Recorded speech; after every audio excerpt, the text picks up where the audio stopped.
तमाम जानकारी और इस पूरी बातचीत के लिए फिलहाल बढ़ते हैं आगे।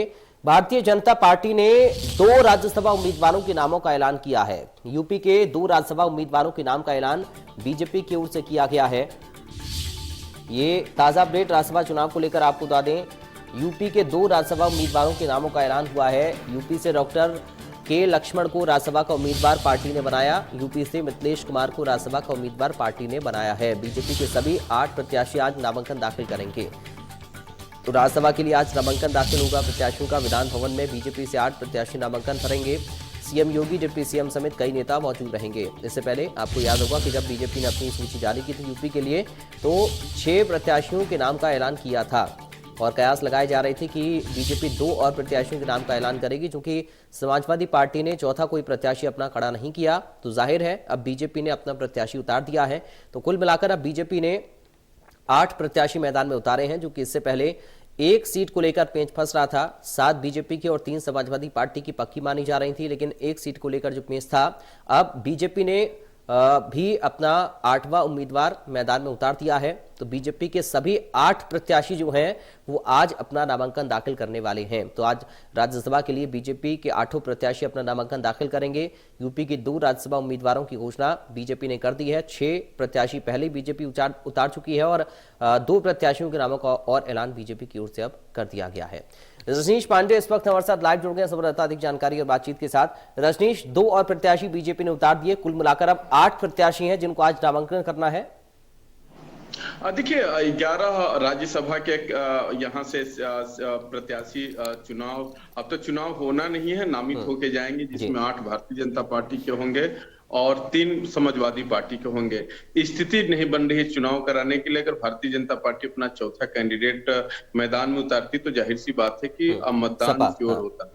लेकिन अब जो समीकरण के लिहाज से अगर बात करें तो भारतीय जनता पार्टी के लिए भी 8वें कैंडिडेट के रूप में जिसको भेजना चाहेगी, हालांकि इसमें अभी पार्टी ने वरीयता तय नहीं किया है, अब तो कंफर्म है। अब इलेक्शन होता तो पार्टी अपनी वरीयता तय करती कि किसके पक्ष में किस विधायक को मतदान करना है। और गुणागणित के लिहाज से चूंकि इस चुनाव में बड़ा मैथ का जरूरत होती है कि प्रथम वरीयता, सेकंड वरीयता, तो भारतीय जनता पार्टी और समाजवादी पार्टी का तय है कि जिसके जितने कैंडिडेट थे लोग सारे लोग निर्विरोध राज्यसभा में चले जाएंगे।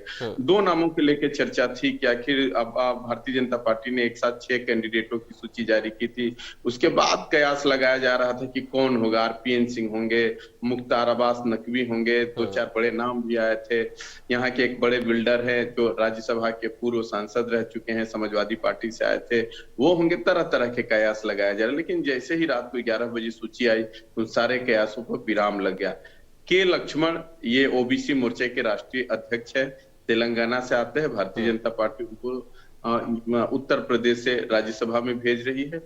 दूसरा नाम थोड़ा सा चौंकाने वाला है, पराग कमलेश कुमार। ये 2019 में समाजवादी पार्टी में रहे, पुवैया से विधायक रहे, सांसद रहे, और आप समझ सकते हैं कि 19, 20, 21, 22 महज 3 साल बाद भारतीय जनता पार्टी इनको बड़े कह सकते हैं कि बहुत बड़े पद से या सम्मान से नवाज रही है। तो ये तय है कि कुछ लोगों पे जरूर वज्रपात हुआ है, जो जिनको उम्मीद थी कि कहीं ना कहीं हमको राज्यसभा में भेजा जा सकता है। अगर 8 की बात करें तो अगर जाति संतुलन, क्योंकि 2024 के लोकसभा के हिसाब से ही भारतीय जनता पार्टी अपना सारे समीकरण, सारे गणित उस हिसाब से ही फिट कर रहे हैं। अगर बात करें ब्राह्मण लक्ष्मीकांत वाजपेयी, जो 2014 में बीजेपी के प्रदेश अध्यक्ष थे और लंबे अंतराल के बाद आप समझ सकते हैं कि बीच में चुनाव लड़े थे, 2017 में चुनाव हार गए थे, तो माना जा रहा था, कार्यकर्ताओं में उम्मीद थी और लगातार कार्यकर्ताओं की एक मांग थी, इनको कहीं ना कहीं भारतीय जनता पार्टी एडजस्ट करे।